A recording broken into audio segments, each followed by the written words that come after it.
당신 때문에 더 살고 싶었어. 안녕하세요. 그러면 안 됩니다. 그러면 안 돼요.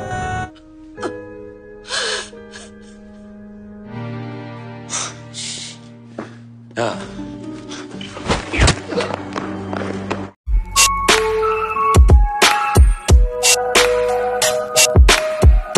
Hai Sobat Cinggu, jumpa lagi dengan Blossom Official 19. Semoga Sobat sukses selalu. Cerita dimulai saat sahabat ayahnya Yunwoo berlari memberitahukan kabar tentang Haein. Karena di internet yang sudah tersebar luas, ayahnya Haein kaget dan segera berlari ke rumahnya.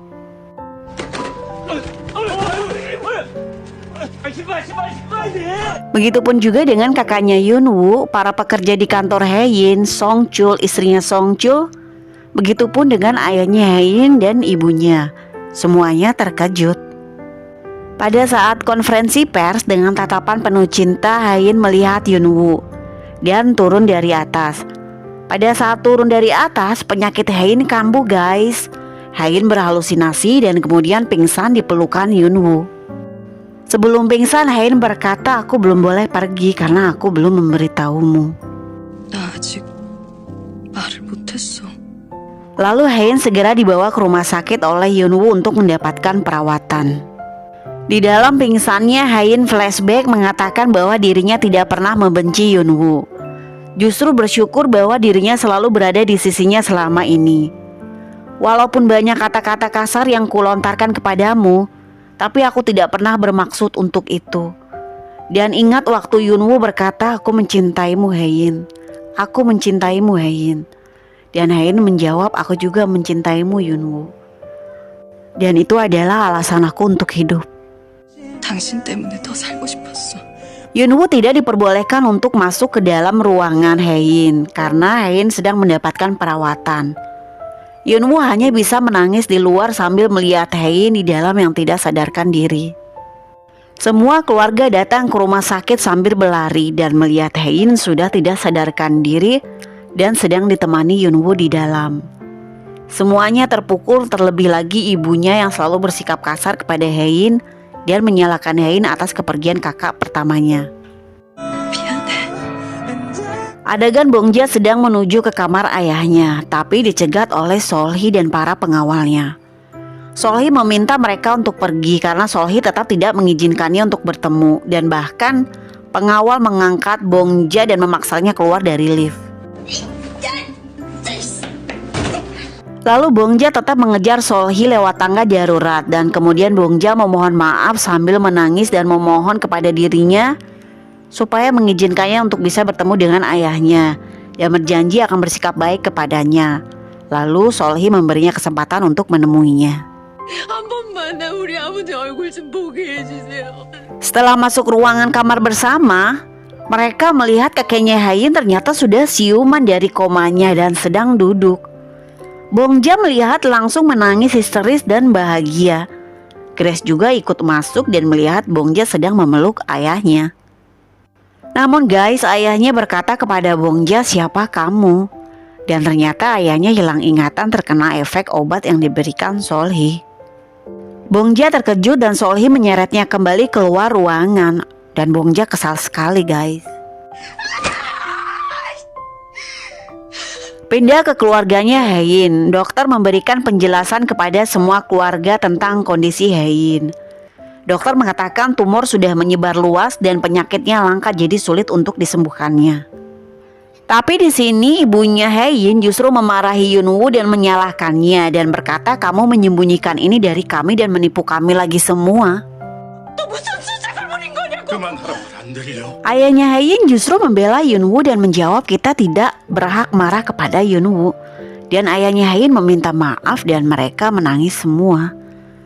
Ibunya terjatuh karena tidak kuat mendengarkan dan Yunwoo memegangnya dan meminta maaf sambil menangis. Pada saat ayahnya sudah bisa melihat Haein di dalam, Yunwoo meminta maaf karena telah merahasiakan ini. Ayahnya menjawab, "Tidak apa-apa, aku mengerti. Pasti Haein yang melarangmu untuk tidak memberitahukannya kepada kami. Pasti ini menjadi beban berat untuk kamu, Yunwoo." Yunwoo menjawab, Haein tidak mau orang tuanya bersedih karena penyakitnya dan akan memberitahukannya nanti pada saat yang tepat. Jadi semoga ayah jangan salah paham. 어느 정도 치료가 된 후에 말씀드리고 싶어 했습니다. Dan ayahnya Hein keluar ruangan menuju lift. Pada saat di lift, ayahnya flashback waktu Hein masih baby tersenyum dan berjalan menuju ayahnya. Dan pada saat di pantai bersama ayahnya, Hein yang sedang bernyanyi. Setelah semua orang keluar dari lift, ayahnya Hein terjatuh dan menangis. Soleh diberitahu dokter kalau Ketua Hong dalam keadaan demensia dan akan berangsur pulih, tetapi belum tahu sampai kapannya. Sedangkan kondisi tubuhnya semuanya sudah mulai membaik. Dokter mengatakan kita tunggu saja 2 minggu lagi. Bongjia menyusul ke rumah sakit dan menghampiri ibunya Hein dan berkata, kamu pasti terkejut dengan semua ini. Ibunya Hein menjawab, kamu sudah tahu keadaan Hein kan selama ini, makanya kamu sering marah kepadaku. Dan selalu mengingatkan jangan berbuat hal yang salah kepada Hein yang akan membuat kamu menyesal nantinya. 그래서 나한테 그랬던 거지. 후회할 짓 하지 말라고. Lalu ibunya Hein flashback saat dulu Songchul masuk rumah sakit dan menyalahkan Hein. Hein menjawab, ibu, aku juga sedang mendapatkan masalah serius yang sedang kuhadapi. Dan ibunya tidak mau tahu sama sekali dan menjawab, kamu selalu tahu apa yang kamu lakukan. Atau hal kecil kamu selalu bisa menyelesaikannya. 넌 워낙 잘나서 큰일이든 작은 일이든 알아서 살만하잖아.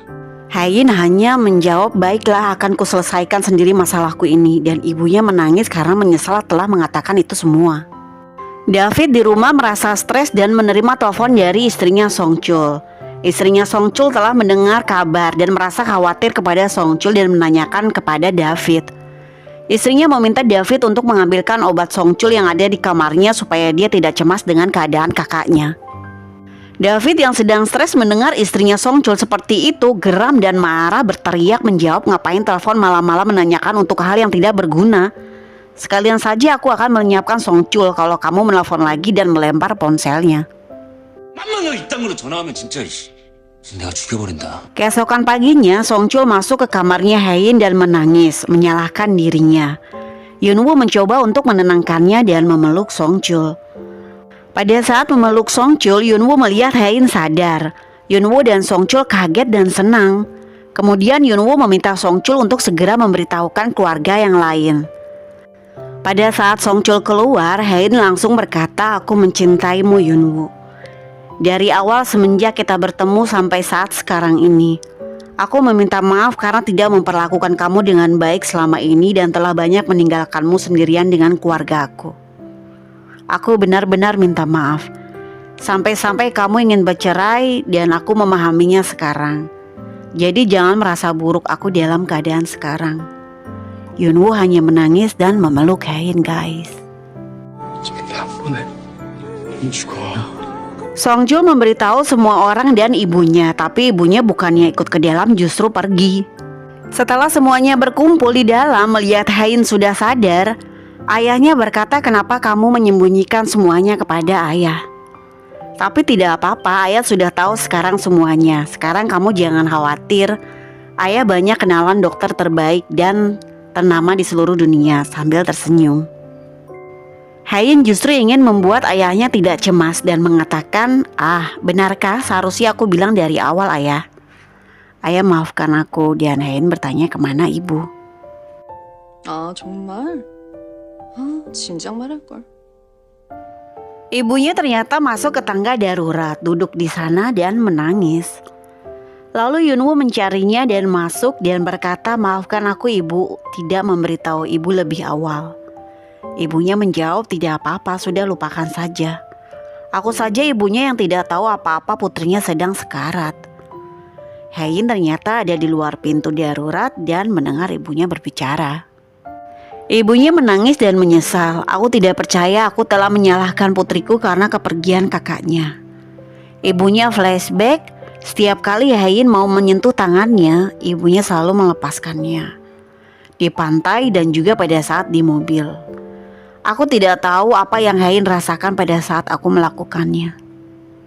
우리 혜인이는 나 같은 엄마를 만나서 속 끓이고 스트레스 받고 그러다가 Kemudian Hein masuk dan ibunya memeluknya sambil meminta maaf dengan tulus kepada Hein dan mereka berdua menangis guys.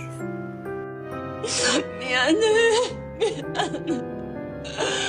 Solhi mengadakan pertemuan dan memperlihatkan ketua Hong kepada semua direksi. Solhi mengatakan lihat berita, semua investor marah karena berita tentang Haein. Kalian telah dibayar mahal, jadi tolong selesaikan masalah ini dengan baik. Begitu juga dengan David, merasa sangat khawatir karena harga saham jatuh terus dan para investor ingin membuat kemitraan umum. David marah dan memerintahkan untuk mencari dana gelapnya ketua Hong yang dicuci ke luar negeri karena nilainya besar 900 miliar. Itu cukup untuk menutup mulut para investor semuanya. Lalu bawahannya mengatakan kalau kita mendapatkan informasi dana itu telah dikirim ke Malaysia. Hanya habis dari Malaysia belum tahu kemana lagi ditransfernya. David tetap memerintahkan cari tahu, kita harus segera menemukannya. 당장 라부안으로 사람 보내요. 다음 루트 빨리 찾아요. Haein duduk bersama Yunwoo di luar rumah sakit dan mengatakan lihat di internet, mengatakan aku menjadi janda yang masih mencintai mantan suaminya dalam 1 hari. Dan Yunwoo tersenyum dan tertawa melihat berita itu. Haein menjawab mengapa tertawa, lihat mereka mengasihaniku, aku ingin disayangimu di depan mereka karena mereka sedang merekam sekarang. 나한테 보란 듯이 좀 잘해봐. Kemudian Yunwoo duduk di bawah sambil menatap Haein dengan penuh cinta guys. Lalu berdiri, tapi justru membuat Haein grogi dengan tatapannya. Yunwoo lalu memeluknya dan membawa Haein pergi. Pada saat berjalan mau ke ruangan, ada David datang dan Yunwoo memberikan mereka waktu untuk berbicara. David berkata, apakah kamu baik-baik saja? Kamu menelponku dan ingin menemuiku. Kamu tahu jantungku berdebar sangat kencang. Kamu tahu perasaanku kepadamu dari dulu dan tidak pernah berubah sampai sekarang. Jadi aku mohon kembalilah ke rumah itu, akan membuat kamu merasa nyaman daripada di rumah Yunwoo. 내가 그러기 전에 네가 날 좋아해주지 그랬어 그럼. Haein menjawab, aku memintamu datang bukan untuk mendengar hal itu semua. Aku tahu kamu dalam kesulitan, investor sedang membebanimu dan mereka ingin kemitraan umum. Sahammu tidak cukup untuk memberikan kemauan mereka. David bertanya, apakah kamu mengkhawatirkan aku? Ini semua berkat kamu, Haein. Haein menjawab, aku tidak peduli dengan situasi kamu sekarang. Aku hanya ingin bilang jika kamu memprovokasi aku lagi, kamu akan kehilangan lebih besar. Lalu Haein berdiri dan berkata, aku bersyukur kita putus denganmu sewaktu kuliah dulu. Karena kamu sering membantuku, setelah itu aku mendapatkan banyak kesulitan. 너였잖아. 알고 보니 날 그렇게 힘들게 만든 게 다. David menjawab, aku melakukannya karena ingin selalu dekat denganmu. Aku sudah berusaha sekeras apapun supaya bisa bersamamu, tetapi tidak bisa karena keadaan. Haein menjawab, tetapi aku sudah bersama Yunwoo sekarang. David kecewa dan kesal lalu pergi dan menghampiri Yunwoo dan berkata, kenapa kamu tidak meninggalkan Haein? Kenapa tiba-tiba sekarang bersamanya? Apakah perasaan kamu muncul setelah tahu dia sekarat? Atau karena kamu menunggu warisannya? 버티다 보면 뭐라도 챙길 게 생길 것 같나? Kamu minta saja kepadaku daripada berharap warisan Haein. Aku akan memberikan apapun yang kamu mau asalkan kamu mau meninggalkannya. Lalu Yunwoo marah dan menyuruhnya pergi. 나 많이 참고 있으니까 그냥 가라. Tapi David justru kesal dan mau memukul Yunwoo, tapi tidak kena, justru Yunwoo langsung memukulnya guys dan menjawab, aku tidak akan pergi kemana-mana, aku akan berada di sisi Haein untuk selamanya. 야, David kesal dan pulang ke rumah. Saat di rumah, ibunya menghampiri dan berkata ada ketua Hong di dalam. Ibu terpaksa membawanya kembali kemudian melihat David bekas dipukul. Tapi David tidak mau dipegang oleh ibunya dan berkata, aku selalu hidup tanpa harapan. Sangat menyakitkan dan aku tidak peduli kalau aku terluka. Jadi berhenti bersikap seperti seorang ibu kepadaku. Lalu David pergi. 나는 그냥 늘 너덜너덜해진 채로 살아서요. Keesokan paginya, Yunwoo disidang oleh direksi perusahaan dan bagian audit internal tentang kelanjutan pemecatannya secara resmi. Mereka menyebutkan Yunwoo telah melanggar prinsip kerahasiaan dan membocorkan informasi penting tentang perusahaan. Pada saat disidang, datang para pengacara yang membela Yunwoo guys, termasuk sahabatnya. Mereka masuk dan memperkenalkan diri mereka bahwa mereka yang akan membela Yunwoo sesuai pasal-pasal yang berlaku. 저희는 오늘 인사위원회 당사자 백현우 씨 변호인단인데요. Mereka menjelaskan dan membawa bukti-bukti yang ada kalau Yunwoo tidak bersalah karena tidak pernah berbuat pelanggaran yang dituduhkannya. Justru pengacara Yunwoo mengancam balik jikalau justru ini hanyalah rekayasa dan kami akan mengusutnya, kalian akan dikenakan sanksi penjara selama 3 tahun. Kalau tetap akan melanjutkan ini, semua bersiap-siap berhadapan dengan kami. Para tim audit ketakutan dan mereka menyerah guys dan tidak memberikan hukuman apapun lagi ke Yunwoo. Setelah selesai, Yunwoo pergi bersama tim pengacaranya dan bertemu dengan David. David yang merasa aneh dengan sikap Yunwoo dan merasa terancam sekarang.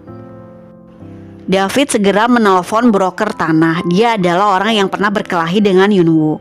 David memintanya untuk menyingkirkan Yunwoo segera mungkin karena dia menjadi ancaman kita sekarang. Dan broker tanah itu setuju. David menjawab, aku akan membayarmu sangat mahal. 거기 보내줄게. 도피자금도 충분히 줄 거고.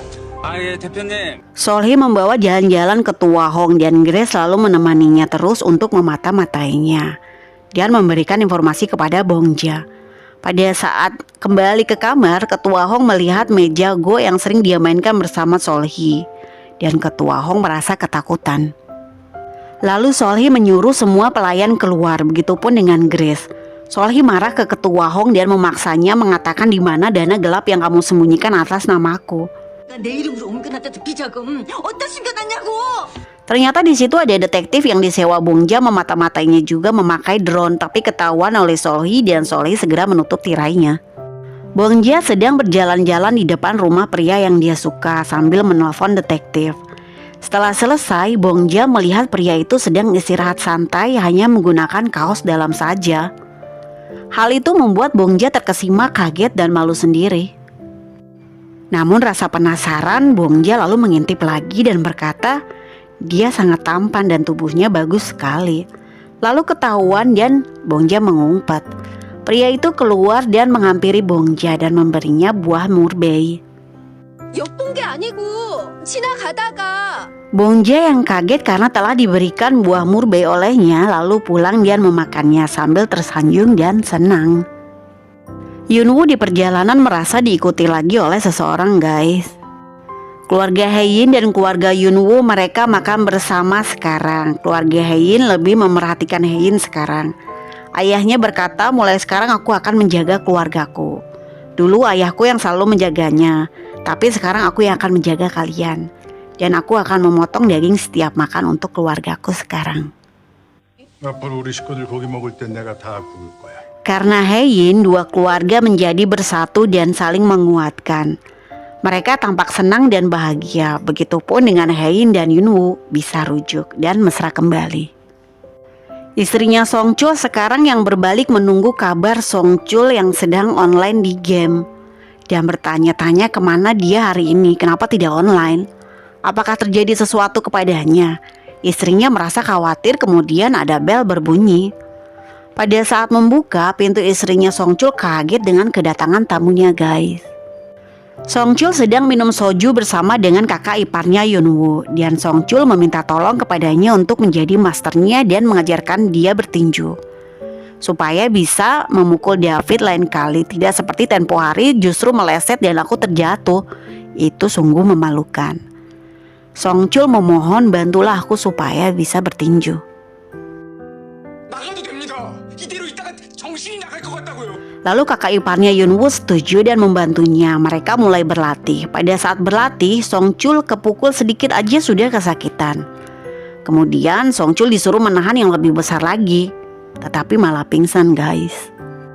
Grace datang ke kediaman Yunwoo karena disuruh Bongja. Yunwoo menjelaskan semua tentang keadaan perusahaan sekarang dan tentang dana gelap ayahnya yang sedang dicari-cari sama semua orang. Dana itu atas nama Solhi yang dipindahkan sebelum kakek sakit. 할아버님 쓰러지시기 얼마 전 바뀌었습니다. 모슬이 씨로. Grace mendapatkan informasi dan mengatakan curiga pada perusahaan yang katanya perusahaan itu dan lahannya akan digunakan untuk syuting film. Tapi mereka sudah lama tidak ada menjalankan syutingnya. Dan Songchul berkata, jadi kamu curiga uang itu ada di sana. Dan Grace menjawab, betul.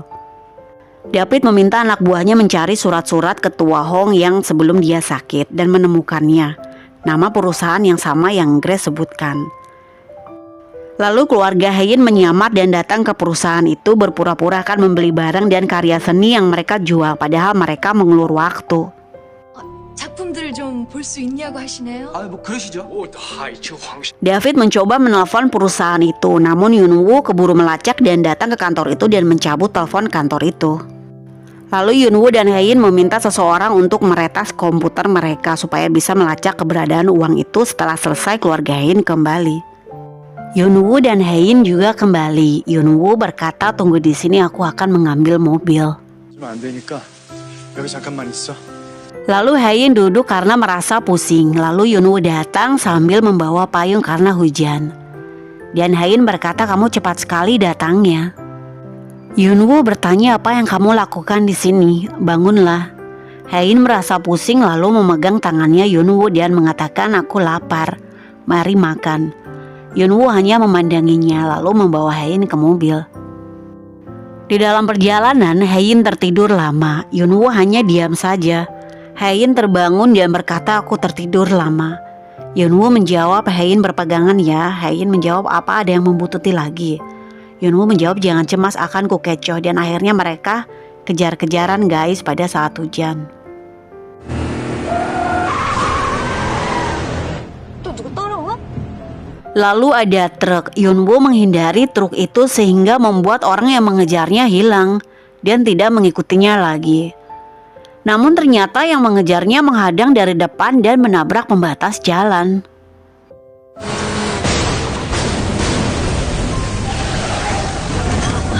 Yunwoo bertanya, apakah kamu baik-baik saja? Dan Yunwoo hanya memandangi Haein terus guys. Haein berkata, aku akan menelpon polisi karena kamu juga pernah dikejar oleh 3 orang. Namun pada saat mau menelpon, orang yang mengejarnya keluar dari mobil. Pria itu menghampiri dan semakin dekat. Pada saat melihat pria itu, ternyata Yunwoo guys, matanya berkaca-kaca. Haein kaget melihatnya. Lalu Haein perlahan-lahan menoleh ke sampingnya. Dan ternyata yang di sampingnya adalah David. Dan David memandangi Haein terus. Haein jadi bingung sendiri kenapa bisa begitu. Kita tunggu kelanjutan dan keseruannya di episode berikutnya.